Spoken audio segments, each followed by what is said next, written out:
it's time to meet the starters. First from your Mandaluyong Junior Microsmith. Point guard number 22, Kyle Concepcion. Shooting guard number 11, Dustin Batan. Small forward number 88, Thomas Hernandez. Power forward number 1, Lloyd Ellie. And at center number 29, Gab Castro. Head coach for the Mandaluyong Junior Microsmith 14 under, Mr. Michael Perey. Assisted by Mark Herrera, Jay Cruz, Kobe Reyes, and Henner Lahoy. And now let's meet the starters.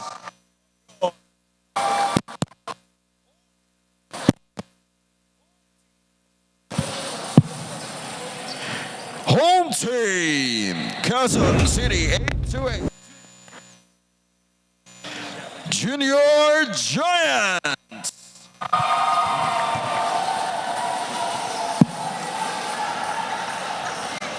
Point guard number 3, Carlos Victorero. Shooting guard number 17, Liam Macapagal. Small forward number 0, Zyle Santos. Power forward number 11, Dos Adriano. And at center number 18, Terdy Gonzalez. Head coach for the Quezon City 828 Junior Giants, Mr. Justin Tan. Assisted by Daniel Silverio, Gerald Aceitono, and team consultant, Mr. Franco Atienza. Referees for this ball game, Nino Perez, Richard Borbe, Justin Santos, and your crew chief, John Tangkyun. This is Manny Pacquiao's Junior MPBL Playoffs, ang liga ng bawat batang Pilipino. Good evening sa inyong lahat. We tip off for game number 7. Jaime Mendihar kasama si Coach Noy Africa, bringing you the action live from the Amoranto Sports Complex in Quezon City. And this is the game number 2 of the quarterfinals matchup between the Mandaluyong Junior Microsmith and the Quezon City 828 Junior Giants. Quezon City is leading the series 1-0 after that victory back in October 29, I mean. And do or die na to para sa Mandaluyong in order for them to extend their season. And actually, technically, it's the lower seed. So that was kind of an upset, that victory of Quezon City over Mandaluyong, Junior Microsmith. And let's see if itong number 5 seed can pull off this upset of sorts here in the quarterfinals of the 14 and under division of the Junior MPBL. A bit of a rarity kasi like yesterday, all the games that we covered, 9 games in total, the higher seed actually got the victory in game number 1. So itong Quezon City kind of defying a bit of the odds here sa ating Junior MPBL in getting that victory in the first game against the Junior Microsmith. That's right, and of course, when you're talking about the Quezon City Junior Giants, the guys to watch out for, definitely Ethan Tanshi. In game 1, had 17 points, 4 rebounds, and 6 assists and 6 steals. Just really filling up the stat sheet in that game. But for the tournament, averaging 12 points, 5 rebounds, 3 assists, and 3 steals per game. They want to replicate that same performance, which resulted into that 4-point victory. And Mandaluyong naman would still rely, of course, on the usual, especially itong very talented kid in Dustin Batan. In game 1, had 15 points, 5 rebounds. In the tournament, averaging 17, 8 rebounds, 3 assists, and nearly 5 steals per ball game. 3-2, an early 1-point lead here para sa Quezon City, the hometown team dito sa ating Amoranto Arena, as Gab Castro will miss on that short stab. Babalik ang bola sa Quezon City. But you know, with the large area size nitong Quezon City, parang halos lahat ng mga cities here in the National Capital Region at some point tumatama sa Quezon City. So, not surprised. You know, some of the players probably from Mandaluyong would probably call Quezon City their home. Won't be surprised, no, if there are a couple of players that that would do exactly that. As a miss from the outside, but the second opportunity created here by Dos Adriano. And of course, looking at the starting lineup for Quezon City, you have a couple of second-generation players. You have Dos Adriano, of course, their big man in the middle, the son of Francis Kiko Adriano, used to play for FEU, and the San Miguel Beermen in the pros. While itong si Carlos Victolero naman, the son of former Mapua guard, played for the San Juan Knights, played for the Santa Lucia Realtors, and currently coaching in the pros with the Magnolia Hot Shots. Ang kanyang tatay, Chito Victolero, of course. That's one of my second-generation players. A number of teams have that in their rosters, really showing that it runs in the blood when it comes to the sport that we love, basketball. 4-2. What is actually also a treat for us in the panel is whenever their parents are watching, sometimes I cannot help but be starstruck. Although technically I was able to work with Coach Chito Victolero with the staff of Coach Koy Banal back in 2006 with San Beda Red Lions. May nostalgia no? Pagka nababanggit yung mga players na yan. 4-2, early advantage still here with the Quezon City Junior Giants. Close to 6 minutes remaining in our first quarter. And relatively, of course, dito sa Quezon City Junior Giants, one of the listed assistant coaches, although I haven't seen him from a while, Coach David Banal, who is the son of Coach Koy Banal. David also the brother of Coach Jonathan Banal, who handles the Rizal team in the senior MPBL. Taking it all the way was Ramos. Extending his lead now to 4 for the Junior Giants. Tignan mo naman, full force dito ang Quezon City crowd. First quarter pa lang, talagang the energy, I would say even higher than the players. Well, actually, one of the advantages for the Quezon City teams here in the Junior MPBL, starting from the play-in, except for one play date in the Inari Center and in Antipolo, we've been playing those games here in the Amoranto Stadium here in Quezon City. This is Victolero finding Ramos but blocked as shot clock runs out for the Junior Giants. Ball goes back here para sa Mandaluyong. A bit concerning here for the Junior Microsmith Noy. More than halfway through our first quarter, just 2 points for the White Shirts. But definitely they will need to start on the defensive end of things, and forcing a 24-second shot clock violation is a step forward in that direction. This guy, if you need scoring, exactly who you call. Right on cue, Dustin Batan gives Mandaluyong their 4th point and cutting this lead down to 2. Dustin Batan used to be with San Beda Red Cubs, and if I'm not mistaken, has already moved on to the USC Tiger Cubs. So from being a Lion to a Tiger Cub. But I would say yung laro niya, parang hindi naman na lumiit Palayon from palayon. Palayon o tigre. Crowd din ng Mandaluyong dito. Ano nagpapadaig? They're also chanting their own defense. Cheers. Underneath. Able to finish is George Antonio. A battle of the goggles underneath. And if My they have, goggles are better than yours. That time for Antonio of the defense of Gab Castro. Working inside is Lloyd Eli. And Lloyd Eli is also a double-double machine dito para sa Mandaluyong. And when you look at him, especially when you compare him with Gab Castro, you'd be surprised that this kid is actually averaging a double-double, close to 11 points and close to 10 boards per ball game. Yan yung front line nitong Mandaluyong. No? Very formidable. Gab Castro and Eli nga. Double-double machines in their own right. And look at the crowd. They have their own competition in the bleachers. You love to see it. of course, cannot really fully capture it with the angle that we have here. Of course, the bleachers here a little higher, so that's why you're not catching that on your screen.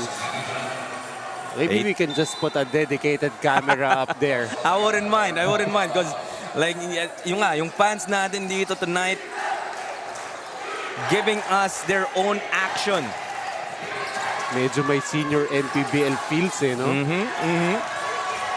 Of course, Quezon City and Mandaluyong not far apart, and especially in this matchup, just 2 points separating them, make that 4. So once again, Antonio getting that basket underneath, 4 points so far for the junior giant Goggle Man. Wonder if they have the same provider of goggles, no? Pareho sila ng sinubscriber. As bawi naman sa kabila, Almonicar keeping Mandaluyong within 2 points. Well, I wouldn't be surprised if yung ganyang information maibibigay sa atin ng ating third member of the panel, si Andrea Veloso. Almonicar ahead of the pack, sidestepping his way through but too deep. Gets the ball back. Batan will slow it down.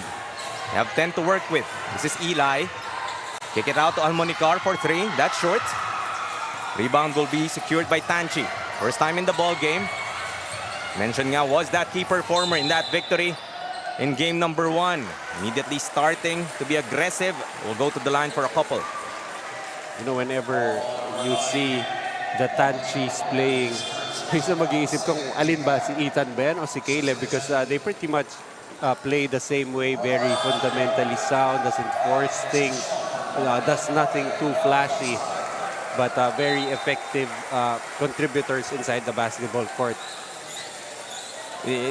Akala ko ako lang, Noy, that is confused at times. I have to look at kung anong division ba tayo nandun. We are in the 1400 division, so this is Ethan Tanchi and of course his proud parents, former Blue Eagle, Paul Tanchi. Actually, that's one of the ways that I figure out who is playing. Whenever it's Ethan playing, that's usually the time when the parents watch. Dahil si Caleb, I've seen him, he's already driving. So he drives himself to the games and he doesn't have to be brought to the venues by the proud parents. Yun no? Nagmamaneho na siya eh. So, yeah, kaya na niyang dalhin yung sarili niya sa venue. So turnover here for Quezon City. Still holding on to this 4-point advantage, 12-8. A minute and a half left in this action-filled first quarter. 6 to shoot. Concepcion will be fouled. Just the second team foul here for QC. so right now, actually, you cannot really decipher which team, don't look at the score and try to guess who's up. You wouldn't be able to tell with the energy being shown by both teams. But currently, it's a 4-point lead for Quezon City. We all know what's at stake in this type of a short series, best of 3. Concepcion hitting that baseline. Talagang every point counts. And you know that usually it's the 4 and 5 matchup that is supposed to be very close, and right now that's exactly what we're seeing. Victolero, shades of his father with that no-look pass. Extending the lead once again to 4, 14-10. It's an 8-second violation.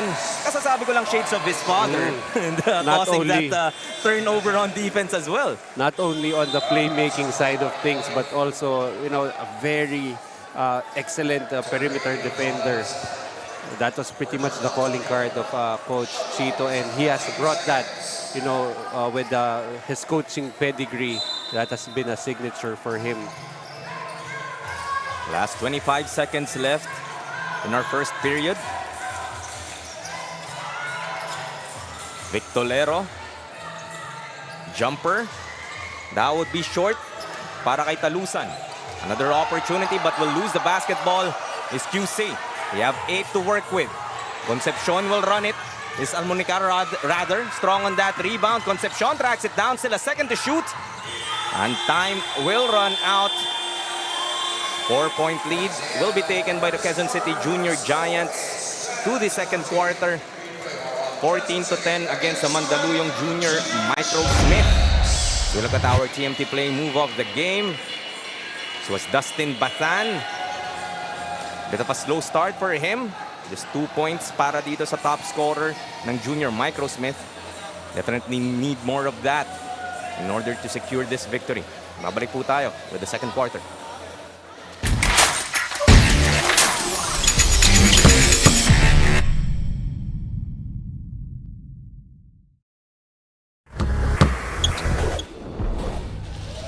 Another playoff games for these very competitive teams. Para nga sa koponan ng Mandaluyong, Coach Mark said that they really focus on a proper defense because they collapsed on this aspect in their first game against QC. Fresh from Singapore nga rin si Gab Castro matapos lumuhok sa Asia Pacific Cup. Kaya naman mas confident na ang Mandaluyong na manalo ngayong araw. Para naman sa Quezon City, they just want to come out strong again. And very high moral naman sila kaya hindi silang malabong manalo ngayong araw.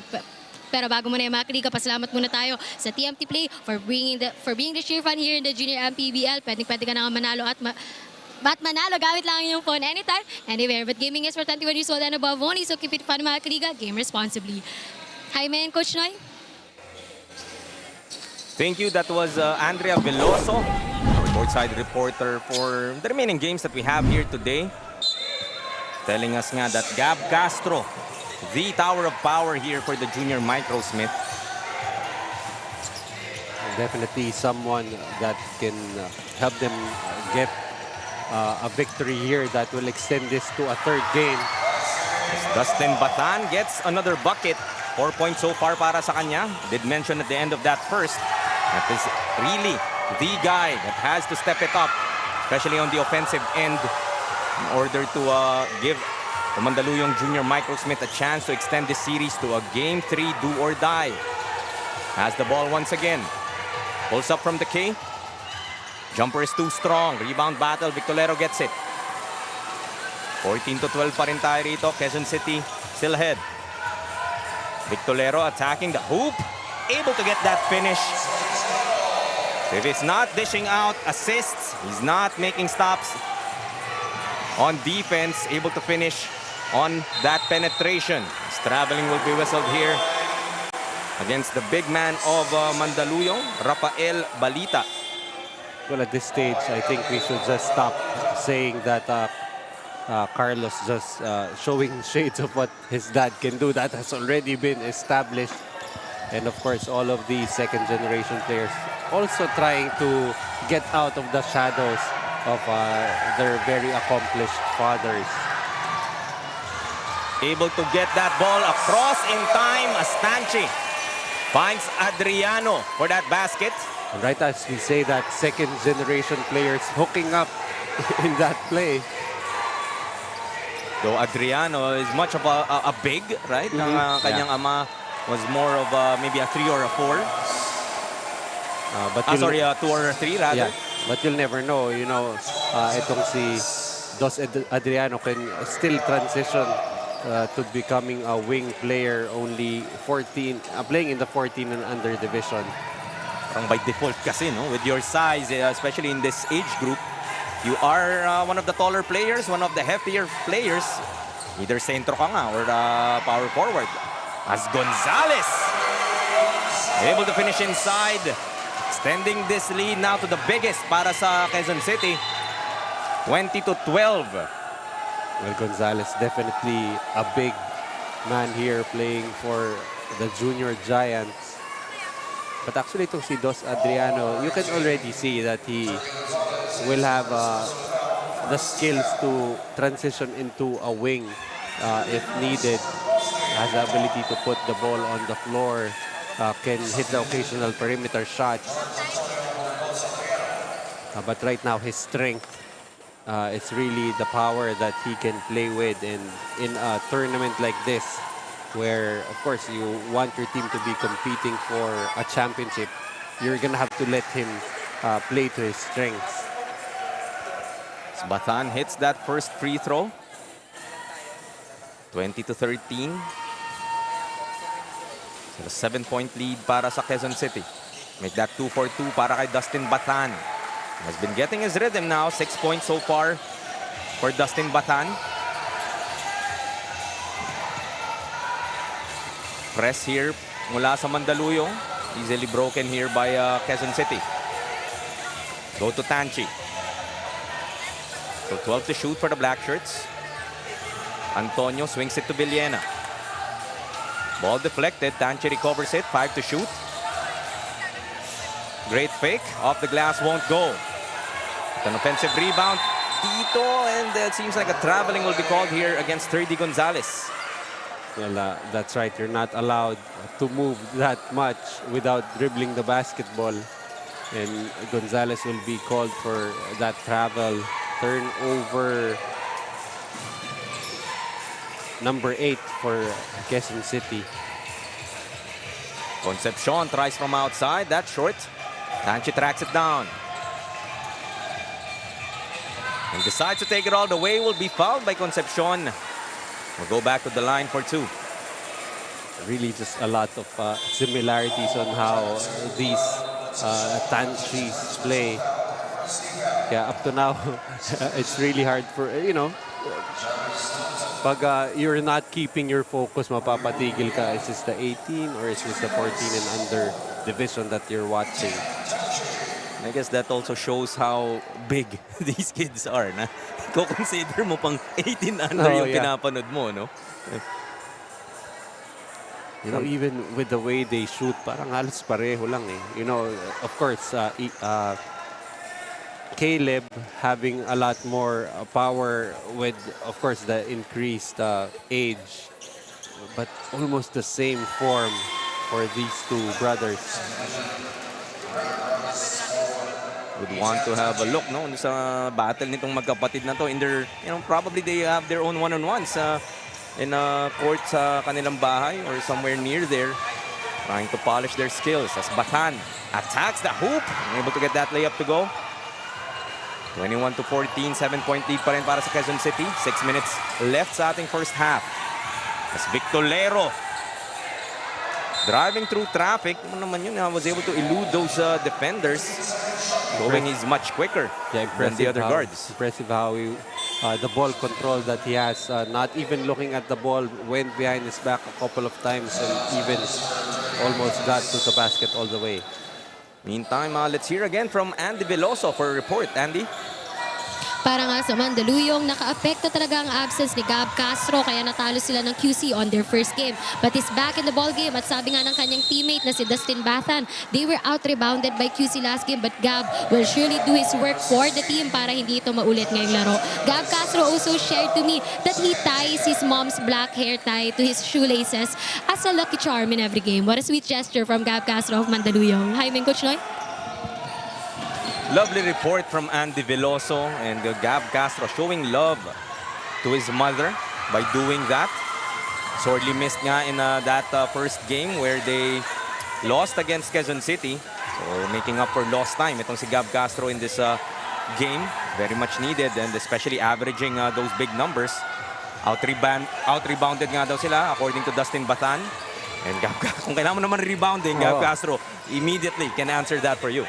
Yeah, exactly. 52 to 40 on the rebounds, and Gab Castro averaging how many? 14. So if he played, very simple, but not necessarily the case. They would have out-rebounded Quezon City by 2. Kita mo rin naman yung frame nito ni Gab Castro, right? Especially here in the 14 under. Would stand out lengthwise, height-wise. Not much of production though yet, as Dustin Bathan will miss, but Eli there to clean it up. Eli, one of those players that you don't really draw up plays for, and even for the defense, that's not someone that you put a specific defender to, but at the end of the ball game, when you look at the stat sheet, you just realize that nakasakit din tong bata na to, no? Down to a 5-point lead now para sa Quezon City. 3.5 left in our second quarter. Tanchi looking to attack. Will be fouled once again. So Tanchi's 5th and 6th attempt from the free throw line. I just really got that, parang mala Trae Young, James Harden to get you to draw that foul. and will be rewarded with 2 more free throws. You know, with the way he attacks the basket, nothing really very flashy, but very effective. And a testament to that is the ability to get to the free throw line. 3 of 4 so far for Ethan Tanchi. Make that 4 of 5. And that stroke nga, sabi mo, Noy, no? Talagang staple in the Tanchi household. Very fundamentally sound, even with their shooting form. Short on the second, though. Almonicar will bring it down for Mandaluyong. Looking at the 6-point deficit. Looking for that handoff, but no one was there. Turns the ball over back to Quezon City. Less than 3 minutes left in the second quarter. Not much separating both teams. Paalala lang po sa ating mga viewers, no? This is game number 2 of their quarterfinals matchup. So if Quezon City will be victorious in this game, they will now move on to the semifinals. Samantalang if ikaw naman ang Mandaluyong, you would look to extend this series to a do-or-die game number 3. And of course, you do not want to be a team that will go home and have an early vacation. And for the past few months, it has been really a part of the routines of these kids preparing for the games in the Junior MPBL. Tanchi hitting that 3 from the corner, extending this lead to the biggest now para sa Quezon City. But Almonicar says, let's bring it down to 6. And Almonicar hitting will definitely be a big plus here for Coach Mark Herrera. Almonicar averaging 7 points per game. Chance to chop this lead once again para sa Junior Micro Smith.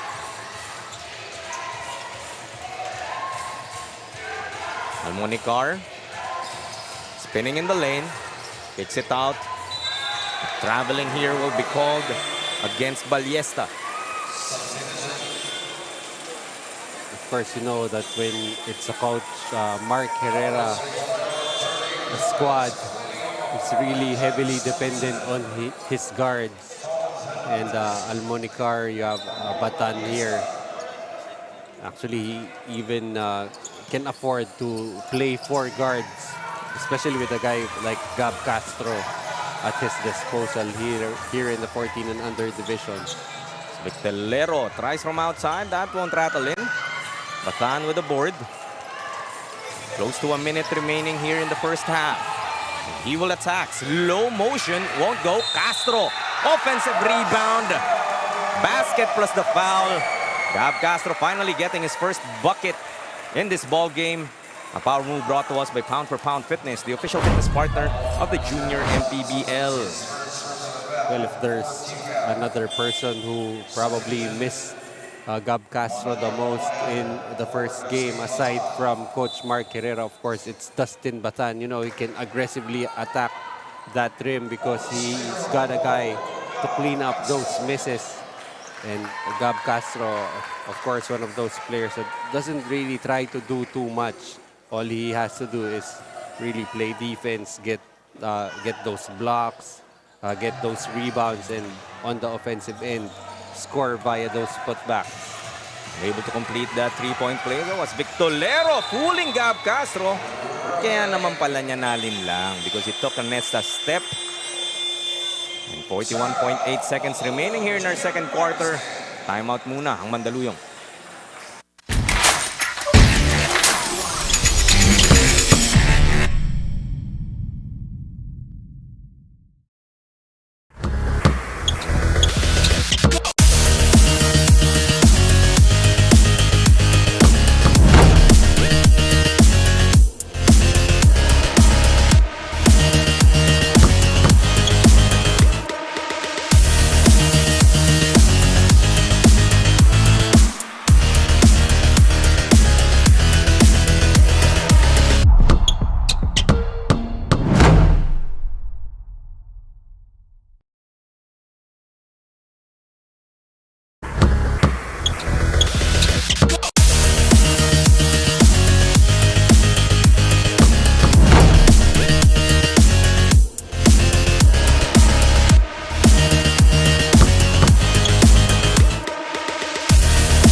Action resumes here in the second quarter. This matchup between the Quezon City Junior Giants and the Mandaluyong Junior Microsmith. 25-21, 4-point lead still for the Quezon City. They've mostly been in the driver's seat in this first half, but Mandaluyong making sure they're not allowing Quezon City to break this game open. It's a Batan able to elude this defender with that undergoal scoop. Down to a 2-point lead now, 25-23. They come up with a steal. Batan once again. Easy two. And you know, all Mandaluyong wants to do is keep this game close because come in game, you have a weapon like Dustin Batan at your disposal. Tied now at 25. 5 seconds remaining as Victolero is fouled by Concepcion. Still a foul to give PR Mandaluyong. 4.5 seconds. Quezon City will call for some time as we take another look at that move by Dustin Batan. Rejecting the screen from Castro. Able to beat Santos in that layup. 4.5 seconds. Babalik po tayo with more Junior MPBL.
Last 4.5 seconds of this first half.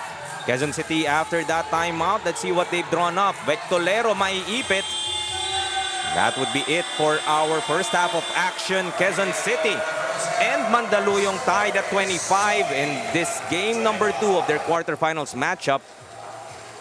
Lamang 1-0 ang Quezon City. As we look at our TMT play move of the game, was Gonzalez with that escape earlier, beating Gab Castro. Tied at 25. We'll be back with the second half in just a bit.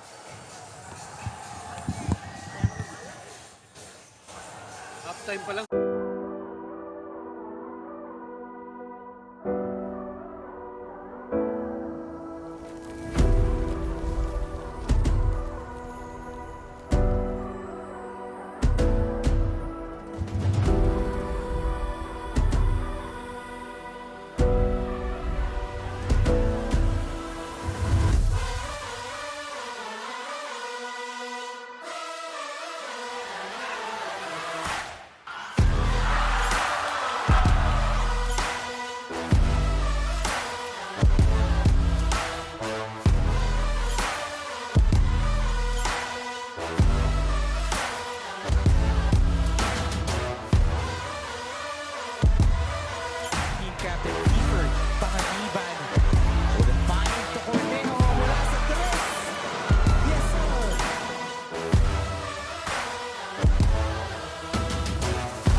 Wagan kicks it out. Doliente step back, goes up. Yes!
mga kaliga, I have here with me Coach Jay Cruz of Mandaluyong Junior Microsmith. So Coach, this is actually a do or die game for your team. So ano ba masasabi mo sa ipinapakita ng koponan mo ngayong first half? Well, yung mga koponan namin, they're giving their best what they can do in offense and defense. And yun naman lang sinasabi namin sa kanila, this is your last game. Pag di pa kayo nanalo, wala na kayong game. So boost nyo na. Okay, good luck po Coach. Pero kung gustong pasalamatan na batian? Yes, of course. Pinasasalamatan ko lahat ng family ko na sumusuporta sa amin. Si Coach Michael Perey na aming sinusuportahan lagi. Si Coach Mark Herrera. And of course, pinapasalamatan namin yung franchise owner namin na si Boss JC. Thank you so much, Coach, and good luck po for the game. Pero bago muna yan, mga kaliga, pasalamat muna tayo sa TMT Play for bringing the sheer fun here in the Junior MPBL. Pwede ka na nga maglaro at manalo gamit lang ang inyong phone anytime, anywhere. But gaming is for 21 years old and above only. So keep it fun, mga kaliga. Game responsibly. Hi, man, Coach Noy. Thank you, Andy. And yun nga, talagang simpleng mensahe. This is a do or die para sa Mandaluyong Junior Microsmith. This would be their last game if they would be defeated by the Quezon City Junior Giants. If they come up with a victory, meron pa tayong third game, and that would be do or die now for both of these teams, as Eli will miss on that short stab. Tied at 25 at the end of the first half. Not much separating these teams, Noy, but anything you see interesting in the numbers? Well, actually, the interesting thing that I see with the numbers is very minimal differences for both teams. Field goal percentage 43% for Mandaluyong, 40 for Quezon City. Rebounding 15 for Quezon City, 13 for Mandaluyong. Turnovers 12 for Quezon City, 11 for Mandaluyong. Points of turnovers 12 for Quezon City, 10 for Mandaluyong. Fast break points even at 2. The leading scorers for both teams. Also pretty much the marquee matchup that we have, Batan with 10 and Ethan Tanchi with 7. Yes, Ethan Tanchi was fouled once again in that instance, to the dismay of the Mandaluyong bench. This would be free throws number 7 and 8 para kay Ethan Tanchi, really showing us how aggressive he is in this ball game. You know, the best scorers do not only, shoot heavily from the field goal, but that ability to get to the free throw line is also a great mark of a good scorer. Splitting his charities though, still the leading scorer para sa Quezon City with 8. On the other side naman para sa Mandaluyong, Dustin Batan, no surprises there. Reddy has 10. Almonicar will try once again from outside, nothing but the bottom. Mandaluyong now with a lead, 28 to 26. Well, this kinds of contributions, definitely a big bonus for Coach Mark Herrera. Concepcion goes to Almonicar, too strong that layup, but Concepcion, the smallest guy on the floor, getting that offensive rebound and put back. Although technically I wouldn't be so sure that Concepcion is the smallest guy on the floor. Para mag-height lang sila nito ni Almonicar. Akala ko sasabihin mo, ako yung smallest guy on the court. Definitely not you. 30-28, Mandaluyong now with his 2-point lead, trailed by as high as 8 during our first half. Although, Jaime, I'm gonna give you a couple of months. Baka abutan ka na rin ng mga to eh. Plus minus 2 months. Yeah. I won't be surprised. Yeah. These guys are 14 under anyway. I wouldn't be surprised in 2 months. Mas matangkad na sa akin itong dalawan to eh. I'd be surprised if I grew in the next 2 months. Oh, I'd be very surprised. Likewise. As Adriano gets that 3-pointer to go. 32-31. Now just a 1-point lead para sa Mandaluyong. Almonicar. It looks like we're gonna see this game go down the wire.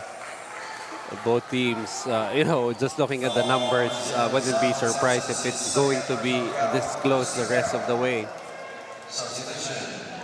Kanina nga, Quezon City was having the lead at the beginning of this second half. Mandaluyong starting strong to take this lead now, and they would be the ones trying to protect it.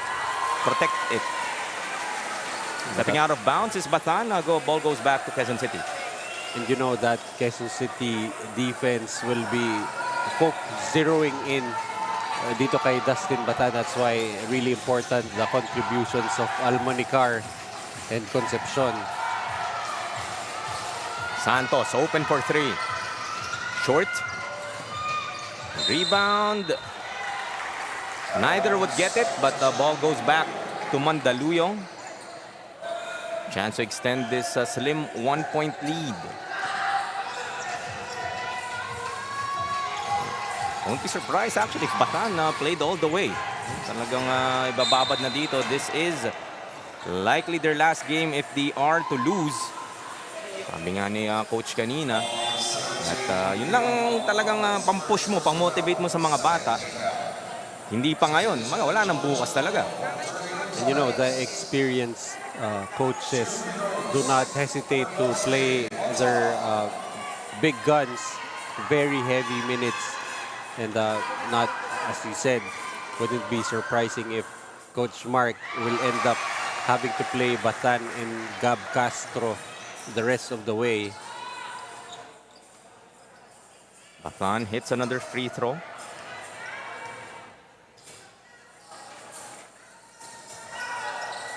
Second free throw also good. Dustin Batan from the stripe, 4 out of 4. 3-point lead now para sa Mandaluyong Junior Micro Smith. A chant of defense coming from this Mandaluyong crowd. Makapagal will try from outside. That's off. Dan will get the rebound and will run it for Mandaluyong. That says, let's slow it down. Kick by Gab Castro. Pulling up is Batan. Jumper too strong. Rebound battle. Tanchi gets it. Ahead to Makapagal. Foot race. And he will win it. Very rare fast break point for Quezon City. Only 4 total for them. Mandaluyong not doing any better, only with 2. Really, parang may pagka-grind tong ball game na to, no? That's right, and you expect usually teams to be living in transition. But in this game, both teams looking like they're comfortable playing this grinding out type of ball game. Batan will be fouled. That will be the third team foul now para sa Junior Giants. To take another look. Trying to split his defenders. Blocking foul will be called there against Quezon City. Well, remember back in the day, it's usually the smallest guy on the floor automatically who plays the point guard position. But you can see here with the lineup of Mandaluyong, it's actually Batan playing the point guard, not Almonicar nor Concepcion. Kita mo naman, si Concepcion nga yung nakakuha ng pasa na yun off that cut. Able to finish on that attempt. But will have a chance to earn it from the stripe. But nevertheless, I think this is the modern version of a point guard, the point forward, already an acceptable position. A player archetype, so to speak, very popular now. I think the first few point forwards that I can remember is, well, you do have LeBron James right now playing that position for the Lakers. Cal Concepcion hitting on those free throws, 35 to 33. 2-point lead para sa Mandaluyong. Cal Concepcion averaging close to double digits, 10 points. As Tanchi hits another three-pointer, that's his second of the game. It's 11 points now para kay Ethan Tanchi. Picking up where he left off on that game-1 victory. Yeah, but the thing with Ethan Tanchi is very selective with his shots. Although he's gone to the line already 8 times, has only attempted thrice from the field, has already converted twice. Meanwhile, let's hear once again to Andy Veloso. Andy? Play hard, play for God. This is what Ethan Tanchi said to me na parati daw sinasabi ng kanyang tatay sa kanya. As the best player last game, is very confident coming into this game pero hindi nga raw siya mag-focus sa kanyang sarili. And he will play for the team and of course for Quezon City. 5 years from now, he's really hoping to play for Ateneo to follow his father Paul Tanchi's footsteps. Simon, Coach Noy? That's a great objective for Ethan Tanchi. Play for the Blue Eagles someday, follow in his father's footsteps. Playing like it so far in this very important game number 2 between them and the Mandaluyong Junior Microsmith. Well, before he gets to that, it's Kuya Caleb who will have that opportunity first. But you know, back in the day, Paul Tanchi, if I remember correctly, played the point guard position for the Ateneo Blue Eagles. Not a flashy scorer, not a heavy scorer, but definitely one of the most reliable and valuable role players playing for the Blue Eagles. Has played the right way. An excellent defender, excellent point guard, excellent teammate. And dare I say, yung mga anak niya so far, better scorers than he is. Kala ko sasabihin mo, better looking than he is. Oh, I wouldn't go that far. Dahil nandun si Daddy sa taas eh. 37-36, Mandaluyong able to take the lead back after Quezon City led by 1. QC scores another basket, 38-37 now. So palitan na ng lamang dito. Almercar pulls up, that won't go. Put back, ayaw pa rin para sa Mandaluyong. Another opportunity created here, but Almonicar would step outside of that pass coming from Nathaniel Mabayad.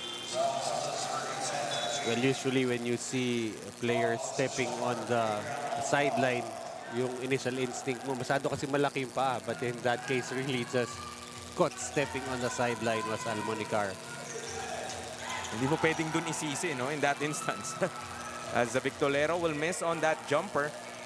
Less than 2 minutes remaining in our third quarter. Tikitan talaga tayo dito, 38-37. Similar to their first matchup. Batan trying to create, unable to finish. But Eli once again will get fouled, goes back to the line for a couple. For Coach Mark Herrera, si Gab Castro getting some minutes to rest on the bench. But itong si Dustin Batan still in the ball game. Si Eli, I mean. Slowly but surely, very quiet, but closing into double digits himself.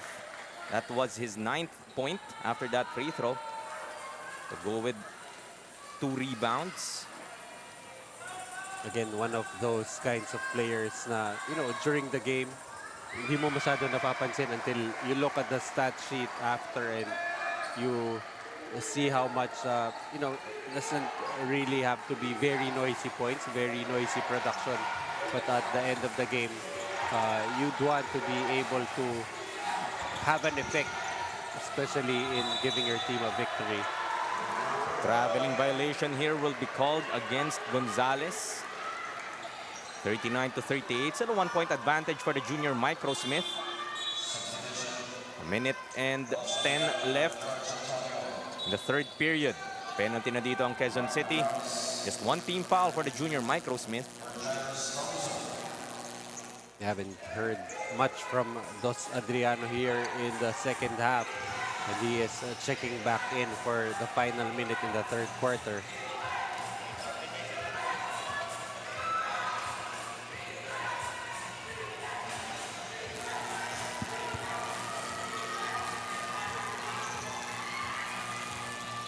Rebound battle. Mandaluyong will retain it. 34 seconds. Batan short on that attempt. Victolero now leading the break para sa Quezon City. Trailing by just 1. Victolero once again, still 16 to work with for the Black Shirts. Kick out. Gonzalez. Still 8 to shoot. 3-pointer from Quezon City will miss. Was Ramos unable to hit that 3-pointer. Last 5 seconds. Concepcion knows it. Pulls up from 3. That's off. As our third quarter ends, 39-38. Mandaluyong with this 1-point advantage against the Quezon City Junior Giants. Game 2 of this best of 3 quarterfinals. So we'll have a look at our Jinky Skin Face of the game. Talagang kagandahan dito sa ating Junior MPBL. Not just beautiful games, but also beautiful fans. Magbabalik po tayo with the fourth quarter in just a bit.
Before we resume our fourth quarter of action, we have a look at the previous quarter's TMT play move of the game. Ethan Tanchi getting his second three-pointer of this game, of that assist from Victolero for our TMT play move of the game. Ethan Tanchi really showing his class dito sa kanilang matchup. Scored well in their game number 1, game number 2. Has a similar output. Batan will attack, gets another 2. So it has been the Batan and Tanchi show we have this evening. Batan has 14, Tanchi has 11. And we've been expecting that matchup to materialize on the floor. But so far, it's Mandaluyong with the lead. As Adriano gets that basket underneath of that assist from Santos. Great find. Feed this big man. But on the side of Mandaluyong, Batan really looking for much needed help, while Ethan Tanchi has had help from guys like Adriano. So far, Almonicar and Eli trying to give some additional firepower to Mandaluyong. Almonicar and Eli nga also in double digits. Both has 10. Yung third scorer dito sa Quezon City. Not there just yet. But this is the fourth and final quarter. So kung may pagkakataong mag-step up for any other junior giant, this is the time. 1 point lamang kalamangan dito ng junior Micro Smith. Do or die for Mandaluyong.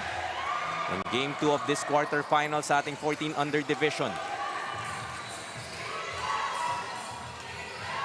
Almonicar will direct the traffic. Stolen from behind by Victolero. And he will foul Victolero. That would be Almonicar's first foul. I think that's what has been working for Mandaluyong as well in the first 3 quarters. Medyo disciplined sila in terms of fouling. Hasn't been in the penalty in any of the quarters so far. That's right, but in that case, Almonicar quickly giving up a frustration foul there, and you cannot afford to show too much emotions, especially in a very close game like this. Tanchi to Victolero. Almost loses the basketball. 9 to shoot here para sa Quezon City. 3-pointer will miss para kay Santos. Concepcion corrals it.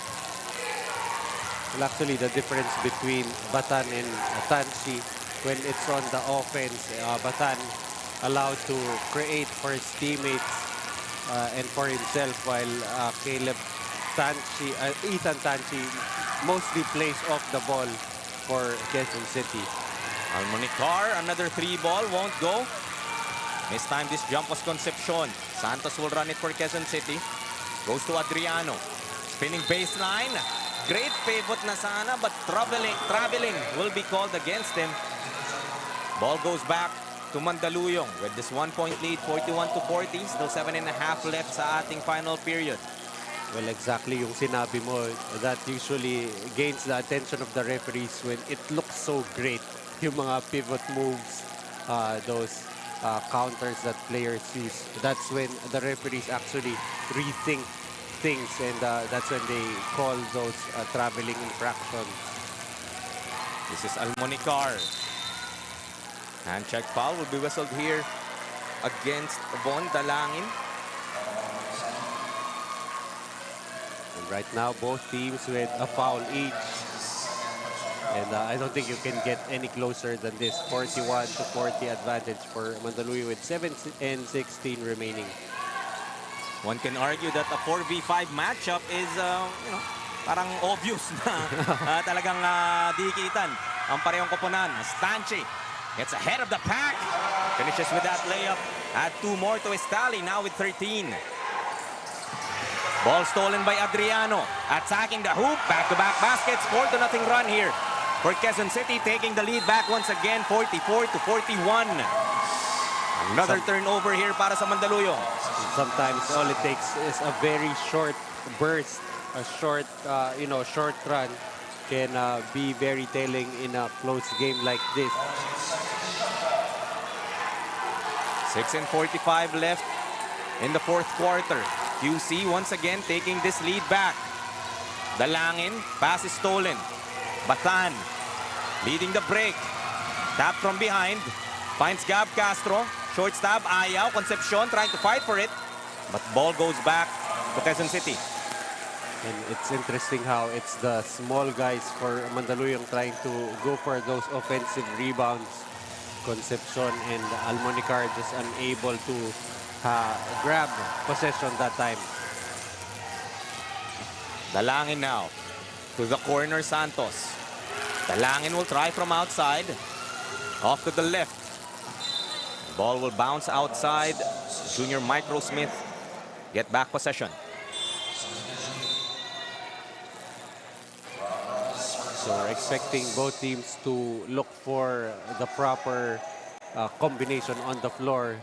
So far, Coach Mark Herrera comfortable with this Castro, Eli, Batan, Almonicar, and Concepcion combination on the floor. Battle for the loose ball. QC comes up with it. Dalangin challenging Batan will be blocked. But the Giants will keep it on the baseline. Timeout will be called here by the Quezon City Junior Giants. Chance to draw something up from this baseline. So we have another look at that attack by Dalangin. But Batan right there to block that shot. We'll be back with more fourth quarter action.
Back with the fourth quarter of action. 5:49 remaining. 44-41.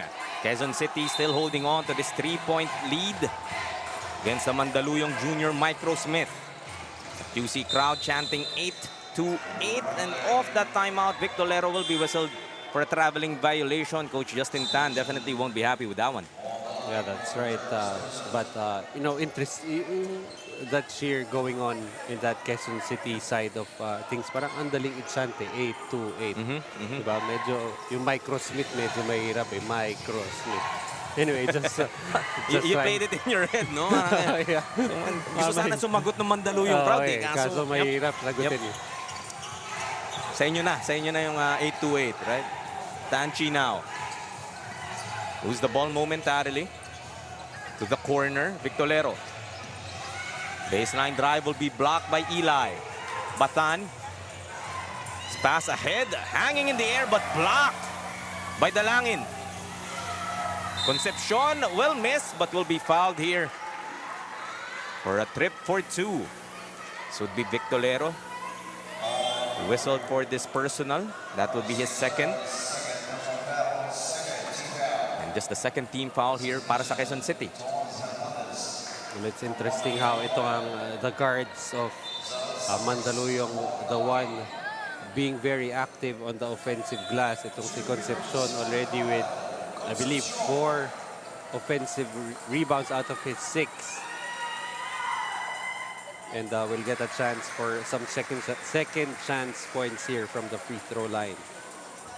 And if you ask me siguro, parang ilang offensive rebounds ang makukuha ni Cal Concepcion in this ball game, I wouldn't have guessed 4. I wouldn't even have guessed 1. But already Shows the 4. heart of this kid, really. It's Adriano finishing with the left against the defense of Gab Castro. And Mandaluyong cannot afford to be caught sleeping, especially with very strong finishers like Dos Adriano. 46-42. 4-point lead pa rin. Pinoprotektahan dito ng 828 Junior Giants. Corner 3 would miss para kay Hernandez and they just let the ball go out of bounds. Ball goes back to QC. So 4:33 left in this final canto. It's been a back and forth ball game. Mandaluyong was able to take that lead in the third quarter. But the Junior Giants with that great start here in the final quarter, able to pad this lead up and create some cushion, make that a 6-point lead now after that Victolero layup. A great read there for Victolero. Not really trying to be an offensive threat all game long, but will be able to deliver those baskets when needed. 4 points to go with 4 dimes is Victolero so far in this ball game. Hernandez to Castro. Jumper is too strong. Quezon City has a chance to extend this lead again.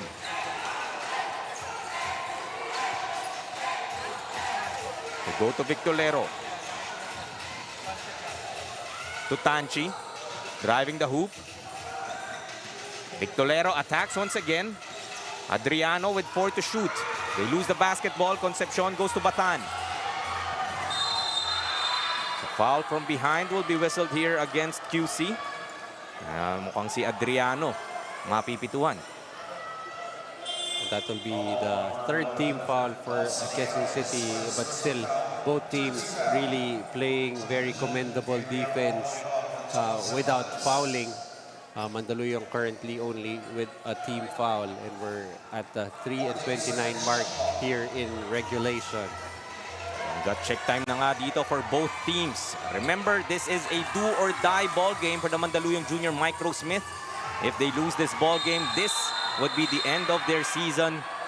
And the QC Junior Giants would move on to the semifinals, waiting for the winner of the Antipolo JY Titans and the Rizal Switch Fiber, which Antipolo is at the moment leading 1-0 in their own best-of-3 quarterfinals. But I'm pretty sure for Quezon City, they're also treating this as a do-or-die game.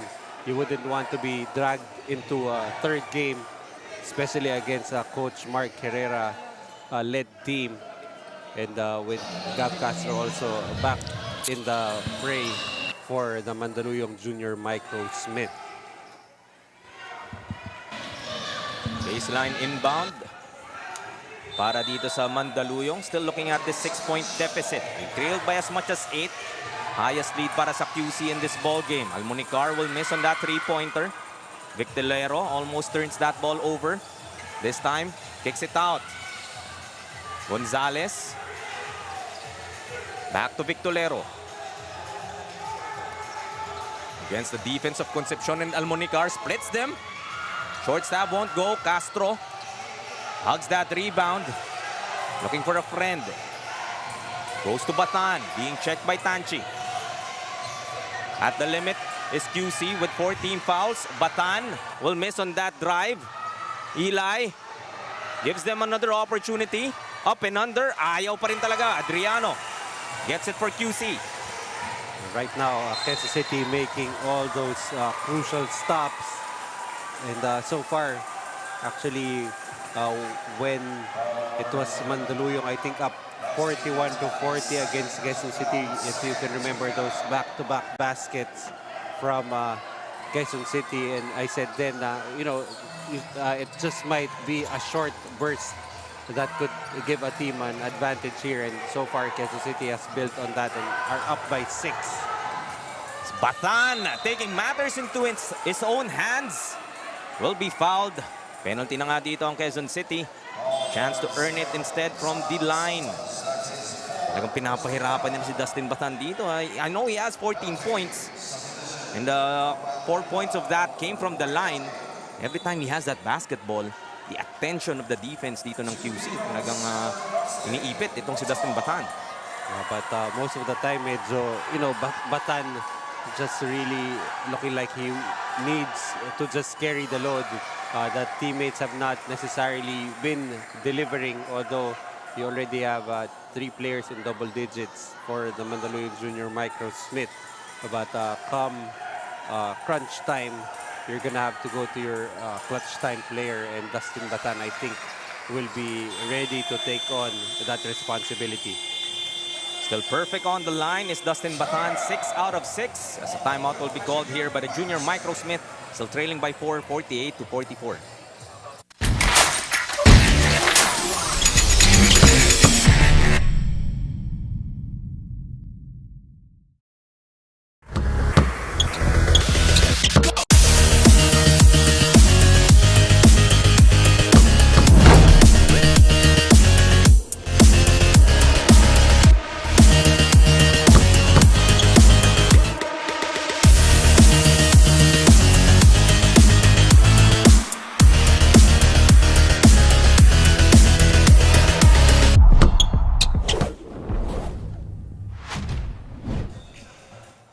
Last 2 and 10 of this ball game. Coach Mark trying to draw something up for the Mandaluyong Junior Micro Smith.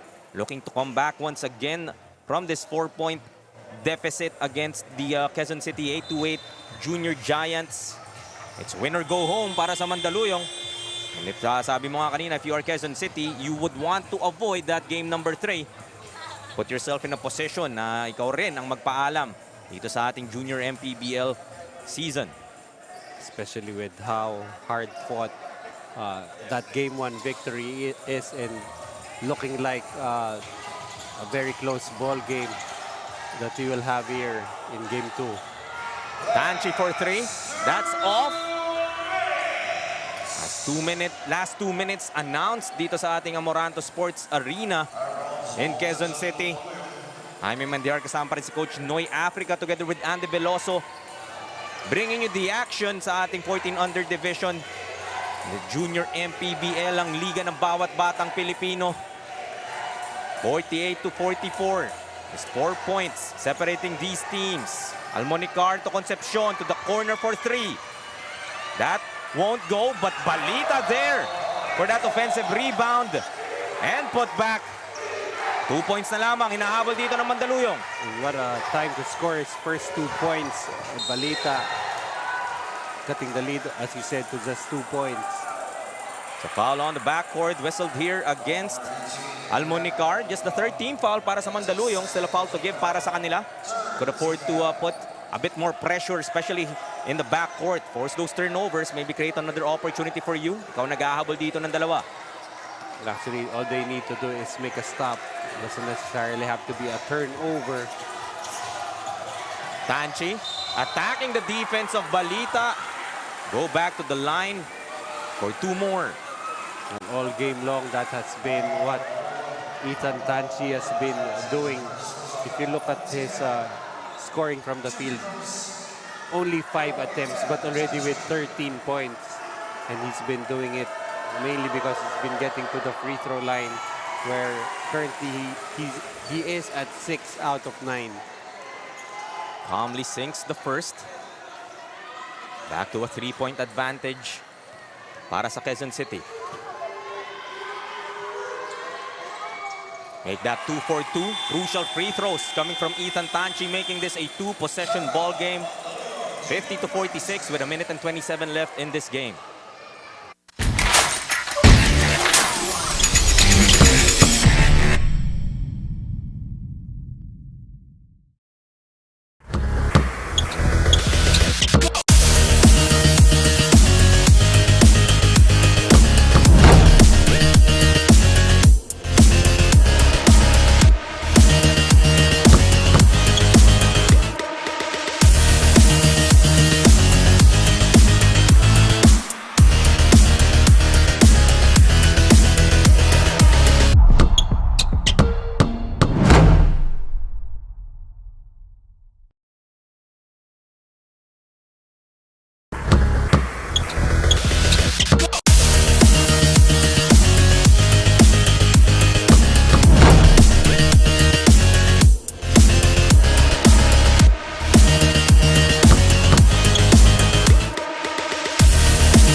Last minute and 27 of this ball game. To take another look at that escape by Victolero against the outstretched arms of Gab Castro. Some highlights in this tightly contested ball game. Ito nga, yung first 2 points ni Balita. Very important basket para sa Mandaluyong to keep within striking distance of the Junior Giants. So trailing by 4 with a minute and 27 left in this ball game. See what they've drawn up off that timeout. They go to Bathan. Defended by Tanchi. Battling his way through, and another foul will be whistled here. Penalty na nga ang Quezon City. That would mean free throws for Dustin Bathan. As QC obviously not happy with that whistle. Let's have another look. Bathan and Tanchi figuring on that battle.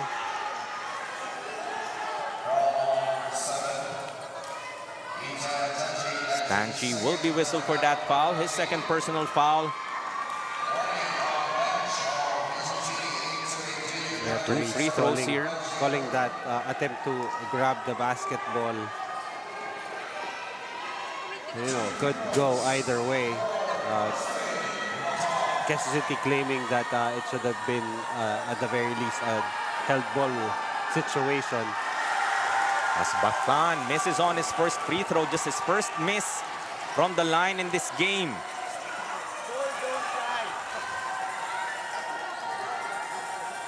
Tanchi was able to get 2 of 2 on the other end to make this a 2-possession ball game. Bathan trying to make it a 3-point lead for the Junior Giants.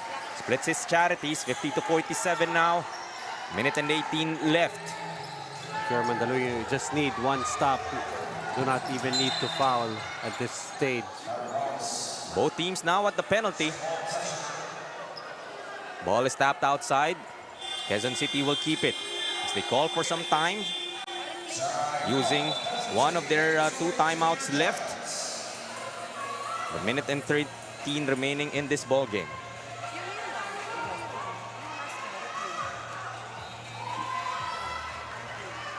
So Quezon City still, both teams actually still have a timeout remaining. So take another look at the previous possession. This was Adriano trying to bring the ball down against Gab Castro. Castro tapping that outside. Ball will be retained by QC.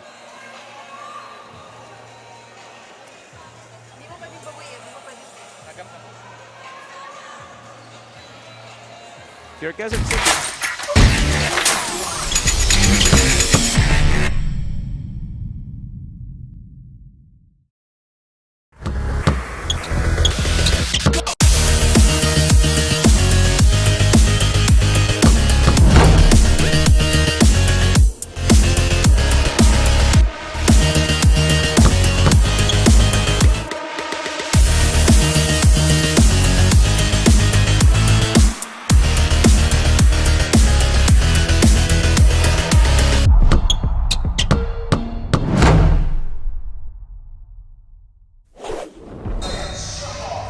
1 minute and 13 seconds left in this ball game. 3-point lead para sa Quezon City 828 Junior Giants. Protecting this 3-point lead for a ticket to the semifinals if they hold on to this victory. Kick it out. 3-pointer from Gonzalez. That won't go. Adriano with that offensive rebound. Looking for a friend. Kicks it out to Gonzalez. 3-pointer from the corner. Victolero too strong. Tanchi cleans it up. Extending this lead now to 5. 52-47. Well, for Mandaluyong, we did not want to give multiple shots at the basket for Quezon City. Ball almost stolen from Batan, but Victolero will call for that out of bounds. Mandaluyong will call for the last timeout, trailing by 5 with 44.1 left in the fourth.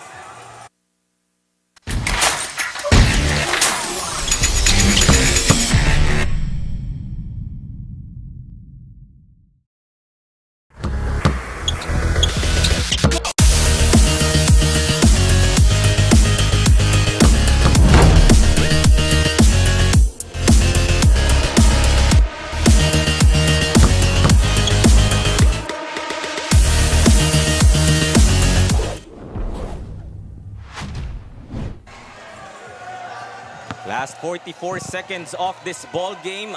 Mandaluyong trying to find a way to make one last rally.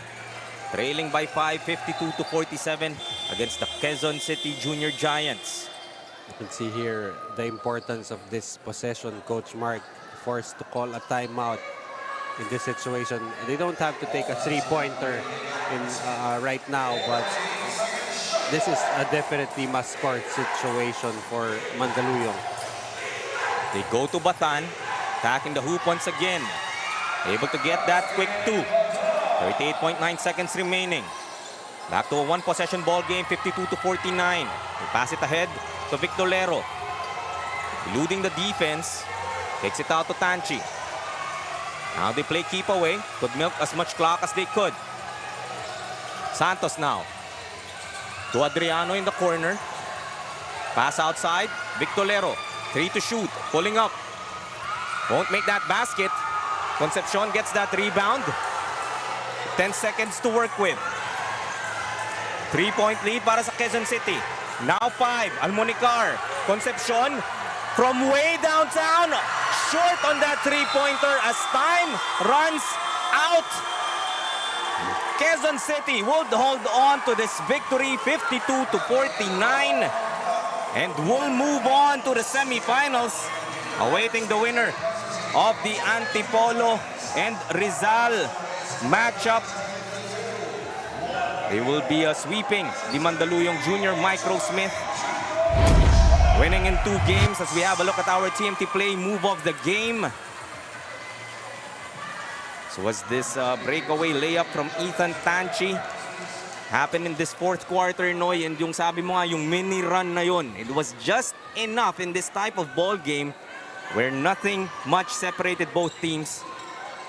That was pretty much the separation that Quezon City needed, and they pretty much rode that cushion for the rest of the way, but had to, you know, dodge a long bomb coming from Concepcion there that just did not connect. Could have gone to overtime with that basket. And the hero para sa Quezon City Junior Giants, their top scorer nga, Ethan Tanchi, will finish with 17 points. He's able to get those 2 free throws as well. Extend that lead. Less than 2 minutes left in the fourth quarter. Really putting his team in a position to get this victory. Kabila naman, Dustin Batan did produce 19 points. But yung kanyang other teammates really wasn't able to produce as much as they would want para nga masuportahan itong si Dustin Batan. And with our TMT Play Best Player of the Game is Andy Veloso. Andy? Mga kalig, our TMT Play Best Player of the Game, Ethan Tanchi from the 1400 Quezon City Junior Giants, finishing with 17 points, 5 rebounds, and 4 assists. So that was a very intense game, Ethan. So what can you say about your team's collective effort in this game? First of all, I want to give all glory and honor to God. Our team, it was a really dog fight today, and our coach told us at the halftime, if we want to win this game, we gotta show up on defense, and nothing's gonna come easy. So we played our best, and it was a dogfight in the end. God blessed us with the win, and we are just very thankful for that. Okay, congratulations again, Ethan, and to the team. Do you have anyone to shout out or give thanks to? My whole team, the fans, 30, Zyle, Franco, everyone watching, and my parents watching especially. Thank you so much. Okay, congratulations again. Now it's time for you, together with your head coach, together with your teammate, to place your team logo to its rightful place.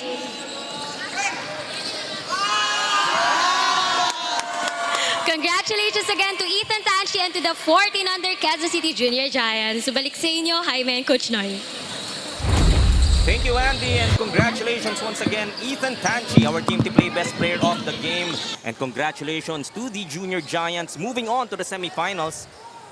Sweeping nga itong Mandaluyong Junior Micro Smith for a date between either Antipolo or Rizal. Final thoughts dito in this matchup, Coach Noy? Well, actually very fitting that it was Dos Adriano who got to put that team logo on our playoff bracket, as itong si Adriano was really the second contributor that gave them this victory, finishing with 14 points and 8 rebounds.